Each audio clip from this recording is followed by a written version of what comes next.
Hello friend, आपका स्वागत है आपके अपने यूट्यूब चैनल ऑनलाइन शिक्षण पर।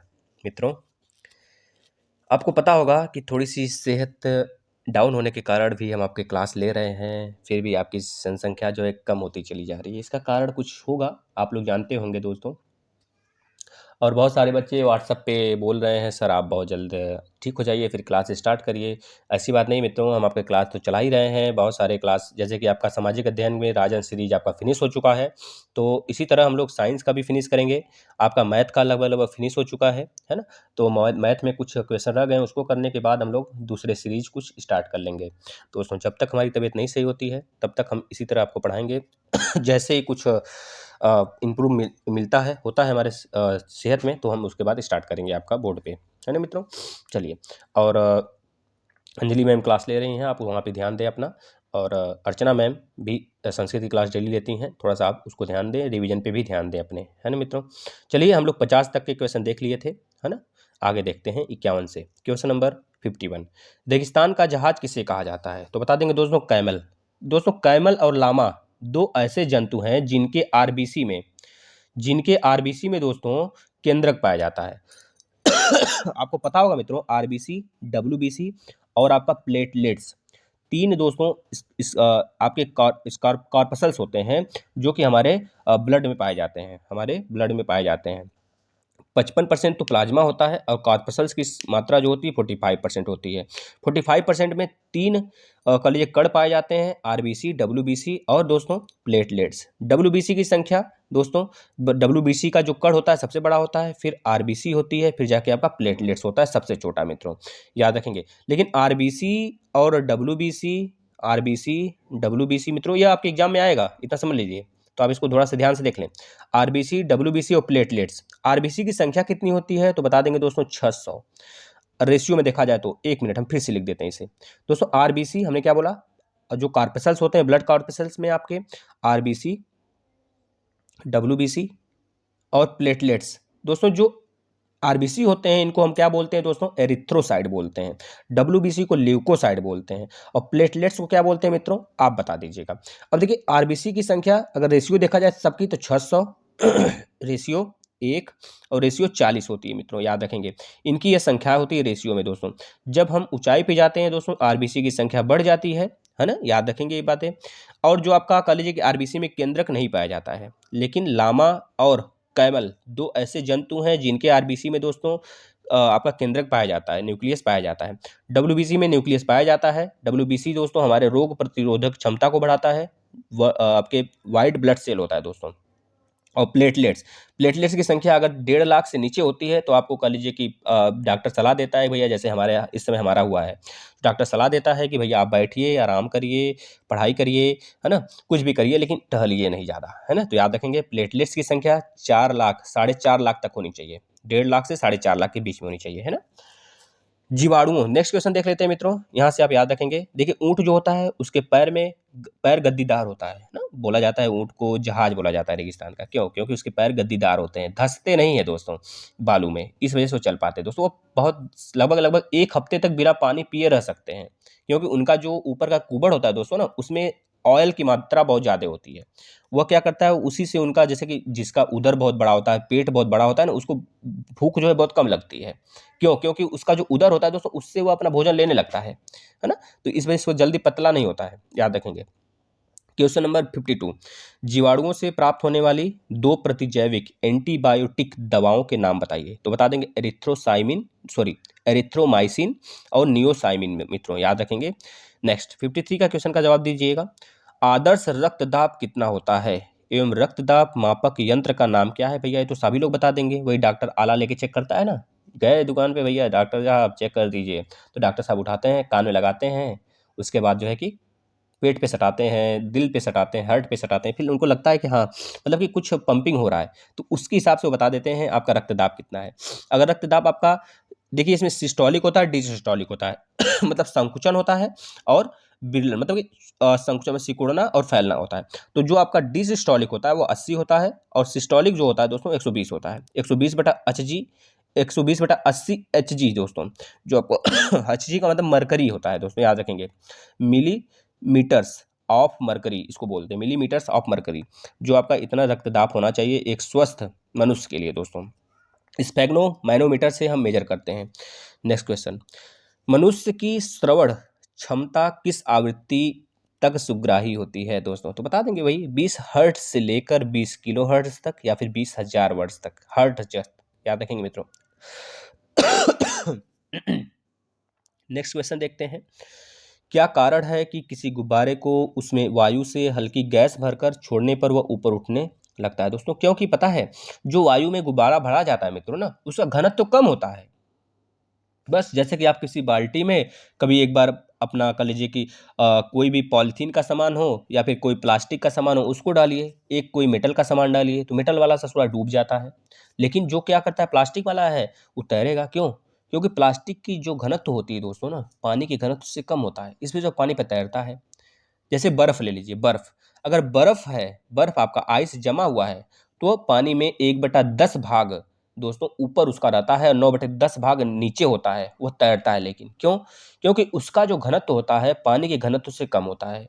याद रखेंगे दोस्तों, पानी ही एक ऐसा दोस्तों कह लीजिए पानी ही एक ऐसा तत्व है, वाटर है दोस्तों, एक ऐसा तत्व है जिसका जो ठोस होता है, जैसे पानी का ठोस बर्फ हुआ, पानी का ठोस मतलब पानी एक लौता दोस्तों अर्थ पे एक ऐसा तत्व है दोस्तों, कह लीजिए आपका मिश्रण है, जो कि जिसका जो सॉलिड होता है वह उसी के एलिमेंट पे तैरता है ना, लेकिन और का नहीं। जैसे कि आप अगर आप लोहे का अगर मेल्ट कर देंगे, मेल्ट करने के बाद लोहे धातु को अगर उसमें रखेंगे ना तो डूब जाएगा, है ना, क्योंकि लोहे का घनत्व तो उसके मेल्टिंग से ज़्यादा होगा। इसी तरह स्टील का ले लेंगे, इस्पात का भी जो मेल्टिंग पर होगा वो इस्पात के ठोस से ज़्यादा होगा, इसमें ठोस उसका डूब जाएगा। लेकिन पानी में ऐसा नहीं होता है। पानी का जो बर्फ होता है दोस्तों, बर्फ जो बनता है उसका आयतन तो ज़्यादा होता है लेकिन उसका घनत्व तो कम होता है पानी से, ये बात याद रखेंगे, है ना। चलिए, इस वजह से जैसे वायु हो गया, गुब्बारे में भरे भरे जाते हैं, हल्की गैस कौन सी होती है? हाइड्रोजन सबसे होती है, वही भरी जाती है। अब वो क्या होगा, छोड़े भैया, होली वगैरह दीपावली वगैरह में हम लोग यूज़ करते हैं ना, देखते हैं ना, तो दीपावली में तब एक नया चीज़ आ गया है भैया, दिया जलाकर छोड़ने वाला, है ना, उसको पता नहीं क्या बोलते हैं, तो ऊपर चला जाता है। क्यों? क्योंकि वह अपना घनत्व जो है कम कर देता है नीचे वाले एयर के अपेक्षा। जैसे जैसे ऊपर चला जाता है उसका घनत्व कम होने लगता है, कम होने लगता है, मतलब ज़्यादा होने लगता है, भारी होने लगता है, भारी होने लगता है। जैसे ही उसके बराबर आता है तैसे बोल जाता है गुब्बारा, है ना? वही कारण होता है कि हमारा गुब्बारा जल्दी से ऊपर उड़ जाता है, बस घनत्व के कारण। निकट दृष्टि दोष दूर करने के लिए चश्मे में कौन सा लेंस लगाते हैं दोस्तों? हमने बताया था, जो निकट होगा, निकट में 3 अक्षर आते हैं तो अवतल होगा, अवतल में 4 अक्षर हो गए, मतलब हर जो मरीज होगा अपने से बड़े वाले डॉक्टर के पास जाएगा। इसमें 3 अक्षर है तो 4 अक्षर के पास चला गया। इसी तरह दूर दृष्टि दोष है, दूर दृष्टि दोष किसके पास जाएगा? उत्तल लेंस के पास जाएगा, उत्तल उत्तल लेंस इसमें यूज होगा। जरा दृष्टि दोष में दोनों यूज होगा, जो बूढ़े बुजुर्गों में होता है ना। नवीकरणीय ऊर्जा किसे कहते हैं? नवीकरणीय ऊर्जा उसे कहते हैं दोस्तों जिसका परिवर्तन किया जा सके, है ना, याद रखेंगे, जिसका परिवर्तन कर प्रयोग में किया जा सकता है। जैसे हम बात करें सोलर एनर्जी, सौर एनर्जी की बात करें, पवन ऊर्जा की बात करें दोस्तों, वाटर एनर्जी मतलब कि जो टाइड आती है, जो आपका कह लीजिए टाइड वगैरह आती रहती है, उस सबको हम दोबारा यूज कर सकते हैं। लेकिन बताइए आप कोयले को क्या दोबारा यूज कर सकते हैं? पेट्रोल को क्या दोबारा यूज कर सकते हैं दोस्तों? बताइए। क्या आप जो गोहरी होती है, कंडी जो जिसे बोलते हैं हम लोग, गोहरी गांव में, गांव की भाषा में बोल रहे हैं, तो जो गोहरी होती है, जो इसको उपला बोलते हैं, क्या उसको दोबारा यूज कर सकते हैं? बताइए, यूज कर सकते हो तो बताइए भैया। तो यह सब नॉन रिन्यूएबल होते हैं, नवीकरणीय नहीं, नॉन रिन्यूएबल, मतलब कि रिन्यूएबल वो होते हैं जिसको दोबारा यूज कर सकते हैं, है ना, नॉन रिन्यूएबल वो होते हैं जिसको दोबारा नहीं यूज कर सकते। तो ये चीज़ आपको पता होना चाहिए। क्वेश्चन नंबर 58, रासायनिक परिवर्तन किसे कहते हैं? रासायनिक परिवर्तन उसे कहते हैं जैसे कि दही से दूध बन गया। दही से दूध बनता है नहीं ना, दूध से दही बनता है, दही से दूध नहीं, दूध से दही बन गया, फिर क्या दही से दूध बन जाएगा? अगर दही से दूध भी बन जाता तो यह रासायनिक परिवर्तन नहीं होता। देखते हैं, अब पनीर बन गया।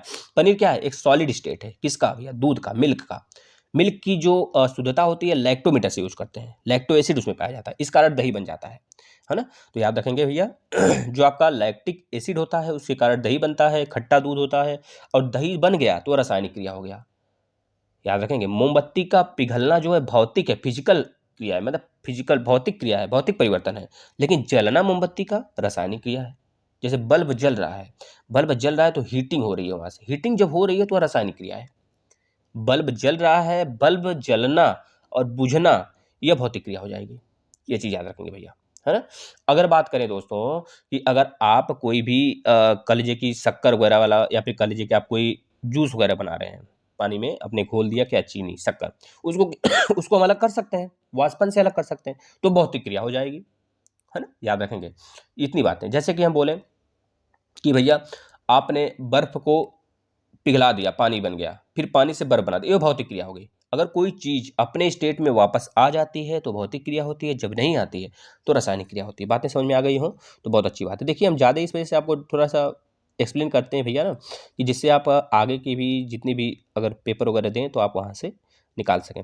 नेक्स्ट क्वेश्चन देखिएगा, रसोई घर में प्रयोग होने वाले द्रवित पेट्रोलियम गैस के रिसाव का पता लगाने के लिए उसमें मिलाए जाने वाले पदार्थ का नाम बताइए। दोस्तों इसको बहुत बार बताएं। देखिए एलपीजी का अपना खुद का गंध नहीं होता है, इतना ध्यान रखिएगा। अगर आपसे कोई पूछता है, अगर आप भी अपने फैमिली मेंबर में अगर किसी को बहकाना चाहते हैं या फिर थोड़ा सा फुल बनाना चाहते हैं तो बना सकते हैं। उनसे पूछिए कि एलपीजी का सुगंध बताइए, होता है कि नहीं होता है, तो बोलेंगे कि होता है, लेकिन आप बोलेंगे नहीं होता है। क्यों? क्योंकि उसमें पता है मरकैप्टन नामक एथिल मरकैप्टन नामक एक पदार्थ मिश्रित होता है गंध के लिए उसे, जिससे कि अगर कभी जो आपका रिसाव वगैरह हो तो हमें पता चल जाए उस गंध से। लेकिन उसका एलपीजी का हो गया, सीएनजी का हो गया, इसका खुद का गंध नहीं होता है, अपना कुछ नहीं होता है, याद रखेंगे दोस्तों। इसमें दोस्तों जो एलपीजी होता है, लिक्विड पाइप पेट्रोलियम गैस, दोस्तों इसमें ब्यूटेन की मात्रा ज़्यादा होती है, इसके बाद प्रोपेन होता है। लेकिन अगर सीएनजी की बात करें, कंप्रेस्ड नेचुरल गैस की बात करें, तो उसमें मीथेन की संख्या ज़्यादा होती है, मीथेन की मात्रा ज़्यादा होती है। ये बात आप याद रखेंगे। मीथेन दोस्तों दलदली जगह पे पाया जाता है, जैसे धान के खेत में पाया जाता है, चाय के खेत में पाया जाता है ना, तो याद रखेंगे। एक तरह से दोस्तों पोल्यूशन का कारण भी बनता है, ग्रीन हाउस इफेक्ट का हमारे, है ना। नेक्स्ट देखिएगा दोस्तों, नेक्स्ट क्वेश्चन की बात करते हैं, क्वेश्चन नंबर 60। क्रांतिक कोड से क्या अभिप्राय है? दोस्तों क्रांतिक कोड हमने बताया था आपको, क्रांतिक कोड वह कोड होता है जब कोई भी किरण अपने दोस्तों जिस माध्यम में आती है उसी माध्यम के 90 डिग्री से अपवर्तन हो जाती है। अगर उसी माध्यम में हो गई पूरा का पूरा तो उसमें हम क्रांतिक कोड कहते हैं। ये चीज याद रखेंगे। ऐसी स्थिति को आपतन कोड कहते हैं। इसको पूरा पढ़ लीजिए तो पता चल जाएगा। प्रकाश का अपवर्तन कांच से वायु में जाते हुए होता है, क्योंकि कांच की अपेक्षा वायु विरल माध्यम है। इतना ये चीज याद रखेंगे, जब कोई वस्तु जो है दोस्तों सघन माध्यम से विरल माध्यम में आती है तो उस समय क्रांतिक कोण का मान देखा जा सकता है, फिर क्रांतिक कोण बन सकता है। तब अपवर्तन कोण आयतन कोण, मतलब यहाँ आयतन नहीं आपतन कोण, आपतन कोण से अधिक होता है। अपवर्तन कोण अगर आपतन कोण से अधिक हो जाता है, यदि अपवर्तन कोण का मान बढ़ाया जाए तो ऐसी स्थिति में एक दोस्तों जब अपवर्तन कोण का मान 90 डिग्री हो जाता है तो इस स्थिति को अपवर्तित किरण दोनों माध्यमों को अलग करने वाले तल को छूती हुई निकल जाती है। बस ऐसी स्थिति को आपतन कोण के मान को हम क्या कहते हैं भैया? क्रांतिक कोण कहते हैं। समझ में आ गया? नहीं समझ में आया तो देखिए फिगर बना रहे हैं, ध्यान से देखिएगा फिगर। जैसे हमने यह ऐसे बना लिया है फिगर, 1 मिनट उल्टे बन गया, सीधे बनाते हैं। देखिएगा ऐसे हो गया। यहाँ पे भैया, यहाँ पे मान लेते हैं सघन माध्यम है और यहाँ मान लेते हैं विरल माध्यम, हवा वगैरह नीचे है। यहाँ से एक प्रकाश की किरण आई, यह अभिलंब है आपका, अभिलंब से यहाँ से क्या की, ऐसे गुजरी, क्योंकि ऊपर सघन है और नीचे विरल है तो अभिलंब से दूर जाएगी, जाहिर सी बात है। अब हम क्या किए, इस जो किरण आ रही है जो अभिलंब पे गिर रही है यहाँ पे, इसको हम थोड़ा सा झुकाते चले गए, यहाँ पे किए, यहाँ पे किए। एक स्थिति ऐसी आएगी कि यह सीधा ऐसे माध्यम में ही निकलेगी। बस इसी को कहते हैं क्रांतिक कोण, ठीक है ना। अब लेकिन थोड़ा सा और इसे आपतन कोण को थोड़ा, आपतन किरण को थोड़ा सा और नीचे कर लिए तो ये इसी माध्यम में निकल जाएगी। जब इसी माध्यम में निकल जाएगी इसे बोलते हैं पूर्ण आंतरिक परावर्तन, जो कि मृग मरीचिका बनता है दोस्तों बालू वाले जगह पे। पता हुआ कैसे बनता है? हमने विधिवत बताया है, आप लोग देखिए अगर नहीं पता है तो। अब यहाँ पे संतृप्त हाइड्रोकार्बन, असंतृप्त हाइड्रोकार्बन क्या होता है इसके बारे में चर्चा कर लेते हैं। देखिए संतृप्त हाइड्रोकार्बन वो हाइड्रोकार्बन होते हैं जिसमें सिंगल बॉन्ड बनते हैं, और असंतृप्त हाइड्रोकार्बन वो हाइड्रोकार्बन होते हैं जिसमें डबल और ट्रिपल बॉन्ड बनते हैं। जैसे एन, आपका एन जैसे कि मीथेन, एथेन, प्रोपेन, ब्यूटेन, ये सब हो गए, यह संतृप्त हाइड्रोकार्बन है क्योंकि इसमें सिंगल बॉन्ड बनते हैं। इसमें कार्बन कार्बन के बीच में सिंगल बॉन्ड बनता है दोस्तों। लेकिन अगर बात करें इन आइन, मतलब कि मेथाइन, एथाइन, एसिटिलीन, ये सब क्या है? मेथिल, ये सब क्या है दोस्तों? ये सब सिंगल और डबल और ट्रिपल बॉन्ड वाले हैं। तो इसमें कार्बन कार्बन के परमाणुओं के बीच में डबल बॉन्ड बनता है, इस वजह से इसको असंतृप्त हाइड्रोकार्बन कहते हैं। ठीक है ना। देखिए यहाँ पे वही चीज बताई गई है, आप इसको लिख लेंगे भैया। देखिए रटाने वाला काम नहीं है मेरा, रटना है तो भैया आप लोग ना ही पढ़े तो बेटर है, क्योंकि रटने वाला काम नहीं है। आप अच्छे से समझ कर पढ़िए, मजे से पढ़िए। किन्हीं दो खाने वाले अर्थात सब्जी के रूप में प्रयोग किए जाने वाले कवक का नाम बताइए। तो बता देंगे कैथेरलस और मशरूम। मशरूम तो बहुत चाव से लोग खाते हैं भैया, है ना। मशरूम हो गया और कैथेरलस हो गया, ये दोनों दोस्तों कवक के प्रकार हैं, है ना, तो याद रखेंगे। तो कवक से होने वाले डिजीज भी होते हैं, जैसे गंजा दमाद खाए फ्रूट, हमने आपको बताया था। गंजापन कवक से होता है, गंजा दमाद, दमाद से दमा जो डिजीज होता है, गंजा दमाद खाए फ्रूट, तो जो फ्रूट वाले डिजीज होते हैं एथलीट फुट वाले, वह मतलब एथलीट फुट हो गया, गंजापन हो गया, दमा हो गया, ये सब क्या है दोस्तों, ये कवक से होने वाले डिजीज है ना। वर्ण विक्षेपण क्या है दोस्तों, हमने अभी आपको बताया था वर्ण विक्षेपण एक प्रिज्म हमने बनाइए, आप प्रिज्म बनाइए, चलिए एक प्रिज्म बनाते हैं। इस प्रिज्म पे दोस्तों श्वेत प्रकाश की किरण गुजारते हैं ऐसे, तो ये 7 रंगों में बट जाएगा, ऐसे ऐसे ऐसे ऐसे ऐसे। सबसे ऊपर रेड होता है, मतलब कि विबग्योर, आप जानते हैं बी ग्योर, GYOR, विबग्योर हो गया। V for violet, I for indigo, B for blue, G for green, Y for yellow, O for orange, R for red, है ना। तो ये क्रम हो गया। अब अगर हम इधर ऐसे जाएं, रेड की तरफ बढ़ें, तो रेड की तरफ बढ़ने पर इसका तरंगदैर्ध्य बढ़ेगा। अगर वी की तरफ बढ़ें, मतलब कि बैगनी की रेड की तरफ बढ़ें, तो इसका आवृत्ति बढ़ेगी और इसका ऊर्जा बढ़ जाएगा। ये बातें याद रखेंगे मित्रों, है ना। यही है पूरा का पूरा वर्ण विक्षेपण है, इसमें 7 रंगों में श्वेत प्रकाश बढ़ जाता है, इसी को बोलते हैं वर्ण विक्षेपण, है ना। याद रख लेंगे मित्रों, इसको बना लेंगे आप अपने पेपर में। दाब का SI मात्रक, तो भैया दाब का SI मात्रक किसको नहीं पता है, बल बटे क्षेत्रफल होता है ना, बल बटे क्षेत्रफल दाब बराबर होता है, तो बल का न्यूटन हो गया, क्षेत्रफल का मीटर स्क्वायर, है? बल बटा क्षेत्रफल होता है भैया ना, मीटर स्क्वायर होना चाहिए ना। देखिए यहाँ पे गलत दिया है क्या, न्यूटन पर मीटर दे दिया है। दाब बराबर बल बटा क्षेत्रफल होता है ना, है ना। दाब बराबर बल बटा क्षेत्रफल ही तो होता है, बल बटा क्षेत्रफल बेटा, बल का मात्रक न्यूटन होगा और क्षेत्रफल का मात्रक मीटर स्क्वायर ना होगा। ये गलत दिया, देखिए न्यूटन मीटर केवल दे दिया है ना, तो आप इसको रॉन्ग करेंगे, न्यूटन पर मीटर नहीं, न्यूटन पर मीटर स्क्वायर होता है, जिसको हम पास्कल बोलते हैं, है ना। तो याद रखेंगे, इसको सही कर लेंगे, करेक्ट कर लीजिएगा इसे। कोल गैस क्या है भैया, अच्छा कोल गैस कौन बता देगा, कोल गैस किसे कहते हैं। अच्छा वाटर गैस कौन बता देगा, वाटर गैस किसे बोलते हैं, CO+H को बोलते हैं। लेकिन कोल गैस किसे बोलते हैं, जिसे हम प्रोड्यूसर गैस के नाम से भी जानते हैं, प्रोड्यूसर गैस CO+N2, याद रखेंगे CO+N2 दोस्तों, याद रखेंगे। और वाटर गैस CO+H2, है ना, ये वाटर गैस होता है। लेकिन अगर कोल गैस की बात करें तो कोल गैस को ही प्रोड्यूसर गैस बोलते हैं, CO+N2 होता है, इसका फॉर्मूला याद रखेंगे मित्रों। अब देखिए इसमें कोल गैस जैसे हाइड्रोजन हो गया, कार्बन मोनोऑक्साइड हो गया, मेथेन हो गया, एथिलीन, एसिटिलीन आदि का मिश्रण होता है कोल गैस। ईंधन तथा प्रदीप्त के रूप में प्रयुक्त होता है। प्रदीप्त अप्रदीप्त आपको पता है कि नहीं, प्रदीप्त मतलब जिसका खुद का प्रकाश हो, अप्रदीप्त का मतलब जिसका खुद का प्रकाश ना हो, है ना।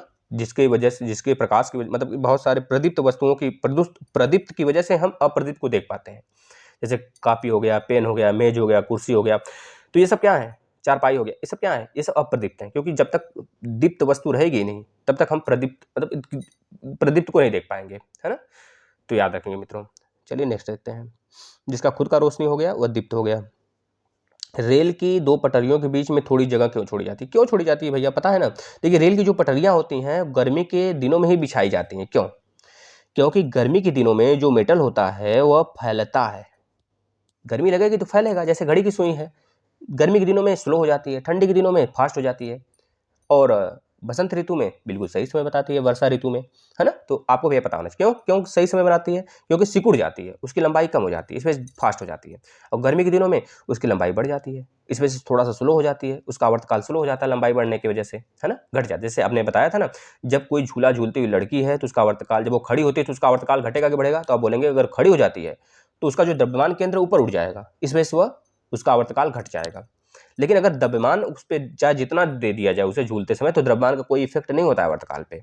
हम दोस्तों याद रखेंगे, रेल की 2 पटरियों के बीच में थोड़ी जगह इसलिए छोड़ दी जाती है क्योंकि गर्मी के मौसम में अधिक गर्म होने पर लोहे गर्म होकर फैल जाते हैं, इस वजह से थोड़ी सी छोड़ दी जाती है, क्योंकि वो फैले तो उसमें जो है दोस्तों कि ज़्यादा जगह गैप ना बने और दुर्घटनाएं वगैरह कम हो। वैसे भी दुर्घटनाएं तो रुकने वाली है नहीं, देख ही रहे हैं आए दिन दुर्घटना होता रहता है रेल पे। तो इस साल 2 साल से तो नहीं सुनाई दे रहा है, लेकिन 2018 और 2019 में काफ़ी ज़्यादा दुर्घटना हुआ था, आपको पता होना चाहिए। वायुमंडल में कार्बन डाइऑक्साइड की मात्रा बढ़ने पर क्या होता है, बताइए क्या होता है। वायुमंडल में कार्बन डाइऑक्साइड मात्रा बढ़ेगी तो क्या होगा, ताप बढ़ेगा, जब ताप बढ़ेगा तो ग्रीन हाउस इफेक्ट बढ़ेगा, जब ग्रीन हाउस इफेक्ट बढ़ेगा भैया तो हमारे गले ग्लेशियर पिघलेंगे, जब ग्लेशियर पिघलेंगे तो कॉन्टिनेंट्स वगैरह डूबना स्टार्ट होंगे, जब कॉन्टिनेंट्स डूबेंगे तो भुखमरी की समस्या बढ़ेगी, भुखमरी की समस्या बढ़ेगी तो जीव जंतु अब पादप ये सब खत्म होने लगेंगे, जब जीव जंतु पादप खत्म होंगे तो आदमी का खत्म होना निश्चित है ना। याद रखेंगे दोस्तों, रोग बहुत ज़्यादा बढ़ जाएंगे, वायरस बहुत ज़्यादा बन जाएंगे, है ना, तो बहुत सारी घटनाएं होने लगेंगी। तो याद रखेंगे, वायुमंडल में कार्बन डाइऑक्साइड की मात्रा बढ़ने से जीवों की समाप्ति हो जाएगी, है ना। तो वही तो बताया हमने, देखिए कितना चीज को रिलेट करके हमने आपको बता दिया। तो इस तरह पढ़ते हैं। 68 जड़ किसे कहते हैं भैया जड़ किसे कहते हैं? जड़ में जो मसूला क्या बोलते हैं, मुसला जड़ होता है, अपस्थानिक जड़ होता है, बहुत सारे प्रकार के जड़ होते हैं, तो याद रखेंगे। जड़ किसे कहते हैं सबको पता है, नहीं बताते हैं इसे हम। नेक्स्ट बताइए, कैंची किस प्रकार का होता है? देखिए 3 प्रकार के उत्तोलक होते हैं, 3 प्रकार के उत्तोलक होते हैं। एक में फलक्रम बीच में होता है, इफेक्ट मतलब कि जो एक्स्ट्रा फोर्स होता है, और द्रव्यमान मतलब कि बल जो होता है साइड में होता है, मतलब कि कलिजी द्रव्यमान हो गया, फलक्रम बीच में हो गया, एफर्ट साइड में होता है, द्रव्यमान भी साइड में होता है, तो इसे फर्स्ट प्रकार का उत्तोलक कहते हैं। सेकंड प्रकार के उत्तोलक में जो द्रव्यमान होता है वो बीच में होता है, और फलक्रम और एफर्ट साइड साइड में होता है। तृतीय प्रकार के उत्तोलक में दोस्तों एफर्ट बीच में होता है, द्रव्यमान का लीजिए और फलक्रम का लीजिए साइड साइड में होता है ना, तो यह होता है। कैंची एक इसी प्रकार का प्रथम प्रकार का उत्तोलक है ना, आपको पता होना चाहिए, जिसमें फलक्रम बीच में होता है। जैसे देखते हैं ना, आप घुमाते हैं जब कैंची को लेके, या कपड़े उपड़े काटते हैं, हम तो काटते हैं भैया, सही से बताएं तो हम बहुत काम करते हैं। देखिए यहाँ पे जो बीच में होता है ना, यही फलक्रम है, यही फलक्रम होता है। इसी के चारे अगर इसको दबाएंगे तो यहाँ पे हम क्या लगा रहे हैं, एफर्ट लगा रहे हैं, द्रव्यमान यहाँ पे है, यहाँ पे कपड़े वगैरह रख के काटते हैं ना, तो द्रव्यमान मतलब एम हो गया, और फलक्रम मतलब कि आपका बीच में हो गया, और एफर्ट मतलब यहाँ पे हो गया, एफर्ट आप लगा रहे हैं यहाँ पे, है ना, तो यह क्रिया बनना चाहिए, फलक्रम बीच में होना चाहिए, तो प्रथम प्रकार का उत्तोलक होगा। तो यही कैंची जो है प्रथम प्रकार का उत्तोलक है। लास्ट क्वेश्चन आज का, पॉलीथीन बहुलक के 2 उपयोग लिखिए। तो 2 उपयोग लिख दीजिए भैया। वस्त्र बनाने में, धागे बनाने में, जो धागे वगैरह सूत वगैरह बनते हैं ना, पॉलीथीन से ही बनते हैं, बहुत ज़्यादा देखते हैं दुकान वगैरह पे, शॉप वगैरह पे यूज होता है। तो ये 4 ही चीज़ें नहीं भैया, आप इस तरह पढ़ाई करिए, है ना। चलिए, जो लोग व्हाट्सएप पे जुड़े हैं वो लोग बहुत सारे क्वेश्चन वगैरह देते हैं, तो हम बार बार कर रहे हैं, उनका क्वेश्चन जाहिर बात है हम उनके क्वेश्चन का जवाब भी देते हैं व्हाट्सएप पे। और जो बच्चे नहीं जुड़े हैं, अच्छी बात है जुड़ जाएं, और जिससे कि उनका भी जो डर है वह दूर हो सके, बहुत सारे क्वेश्चन पूछ सकते हैं वो हमसे, है ना। क्योंकि हम हमेशा क्वेश्चन के लिए दोस्तों, क्वेश्चन लाओ, जितना क्वेश्चन दे सको दो मुझे। हम तो क्वेश्चन को लड़ने से, मतलब क्वेश्चन से लड़ने के लिए हमेशा तैयार रहते हैं, अनेक प्रकार के क्वेश्चन जो हम ना देखे हो कभी, है ना। तो आप दीजिए क्वेश्चन, जितने ज़्यादा दे सकते हैं हम उसको सॉल्व करके आप तक जरूर पहुंचाएंगे मित्रों, है ना। चलिए, धन्यवाद मित्रों।